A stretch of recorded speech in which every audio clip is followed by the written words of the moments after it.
Welcome to the Slop Temple. We pray this video helps. You start by collecting materials and making the first precise cuts. Cut 2 blade cores from 10 mm EVA foam using the printed silhouette, press firmly and follow the outline.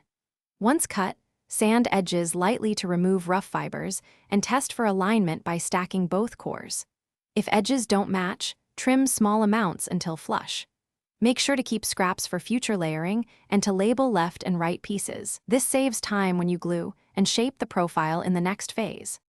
Once the cores are bonded, continue by building the blade profile. Glue 6 mm foam strips along the bevels to form a tapered edge. Heat them briefly with a heat gun and press into shape to create smooth curves. Then, use a low hot glue bead to fill seams and sand lightly when cool, so transitions read cleanly. Make sure to keep checking symmetry across the length. A small imbalance now becomes obvious after sealing. Transition to detailing. Carve feather-like notches and add raised panels for the penguin motif before priming. To finish, apply a flexible primer in 2 thin coats, sanding between coats for smoothness. Once primed, base coat the blade and paint the penguin features.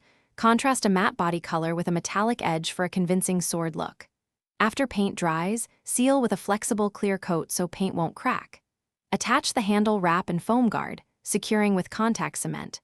If paint chips or edges split, reinforce with a thin bead of flexible glue, sand the area. Then touch up paint and reseal to restore durability.